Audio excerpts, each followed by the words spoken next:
Baik,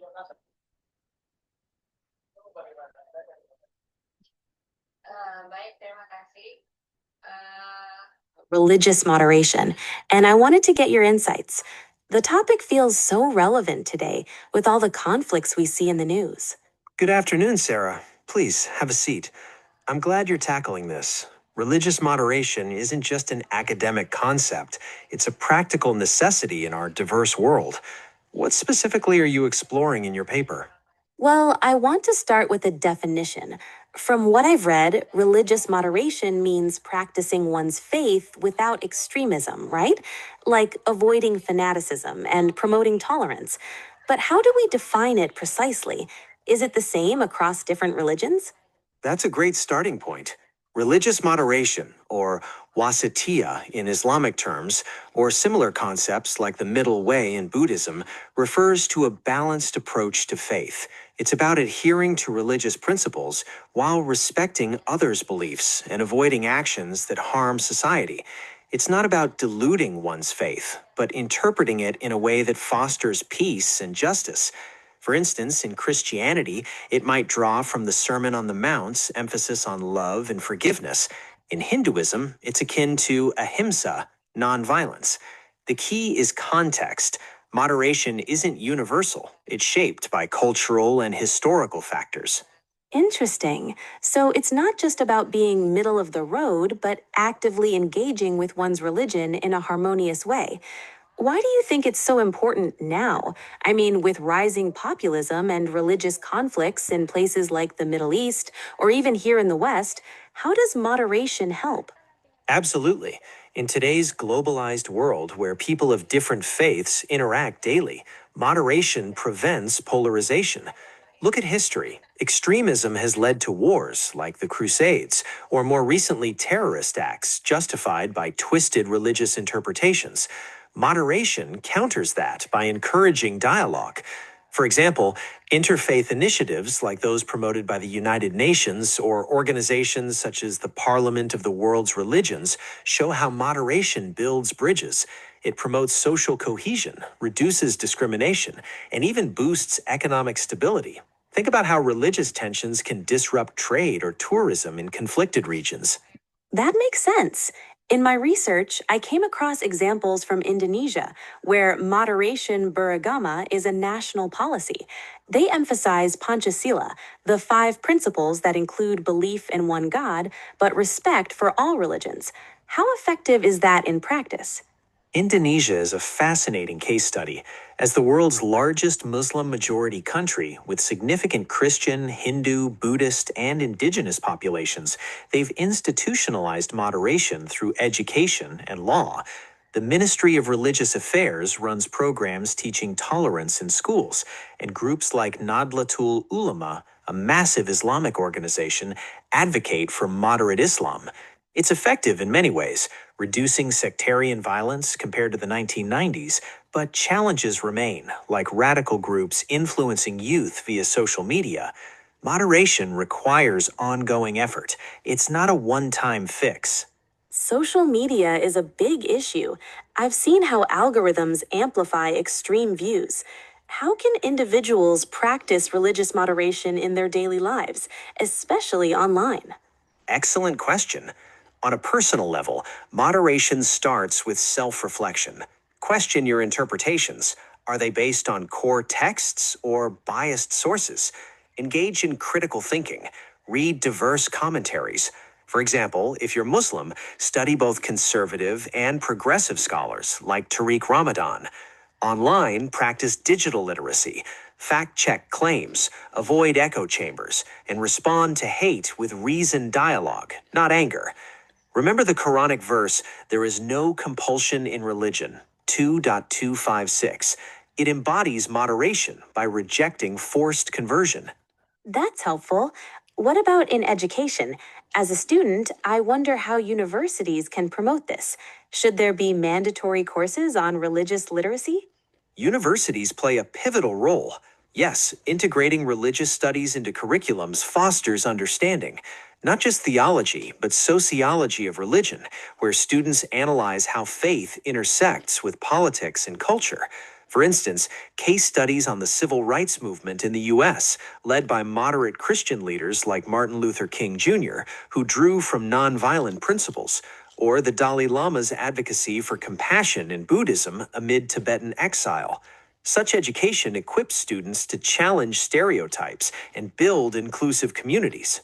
King's approach was so powerful, using faith for justice without violence.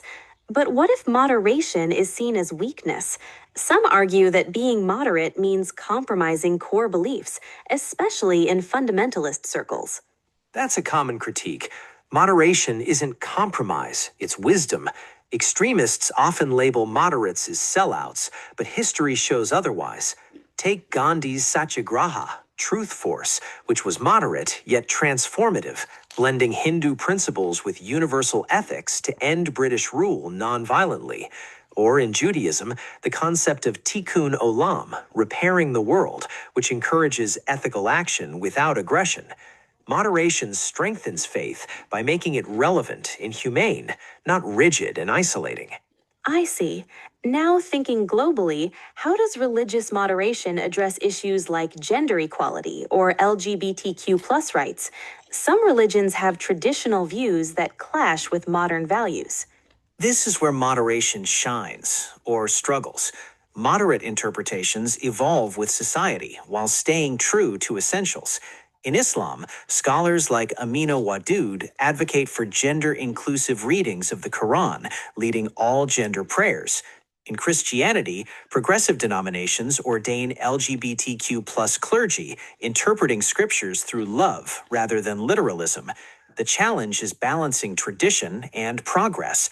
Moderation encourages hermeneutics, reinterpreting texts contextually. For example, many argue that prohibitions in ancient texts addressed specific historical issues, not eternal mandates. That's progressive. But in conservative societies, pushing for such changes can lead to backlash. How do we navigate that?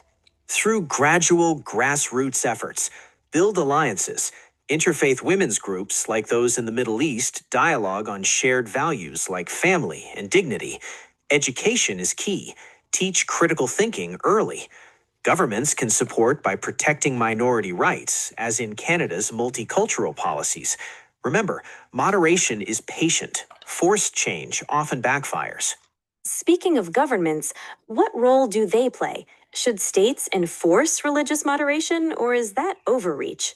States must promote it without infringing on freedom. Secularism, like in France, is laïcité, separates church and state, but sometimes suppresses religious expression. Better models are pluralistic, like India's constitutional secularism, which treats all religions equally. Policies should combat hate speech and fund interfaith programs. But true moderation comes from civil society, NGOs, media, and individuals, not top-down mandates. True. In the US, the First Amendment protects religion, but we've seen rises in Islamophobia or anti Semitism. How can moderation counter that? By humanizing the other. Community events like shared iftars during Ramadan or shared holiday celebrations break barriers. Media literacy campaigns expose biases. Scholars like Karen Armstrong, in her book, The Case for God, argue for compassionate religion over dogmatic. Moderation reframes faith as a source of empathy, not division. Armstrong's work is inspiring. Shifting gears, what about economic factors? Does poverty fuel extremism, and can moderation alleviate that? Definitely.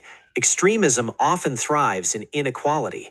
Moderate religious leaders can advocate for social justice. Think liberation theology in Latin America, where Catholic priests fought poverty using gospel teachings. Islamic zakat, or charity, Jewish tzedakah, emphasize wealth redistribution. By addressing root causes, moderation prevents radicalization. That's holistic. For my paper, I want to include challenges. What are the biggest obstacles to religious moderation? Several. Misinformation, where fake news distorts teachings, political exploitation, like leaders using religion for power, cultural inertia, resisting change, and globalization's backlash, where rapid change provokes fundamentalism. Overcoming these requires education, dialogue, and role models. Role models like Malala Yousafzai, who promotes education in a moderate Islamic framework despite threats. Exactly. Her story shows moderation's resilience, or Pope Francis, emphasizing mercy in environmental care. This has been eye opening. One last thing, how can young people like me contribute? Start small, engage in interfaith clubs, volunteer in diverse communities, use social media positively, study broadly, question respectfully. Your generation's openness is key to a moderate future. Thank you, Professor. I'll incorporate these ideas. This dialogue has deepened my understanding. You're welcome, Sarah. Keep questioning. That's the essence of moderation.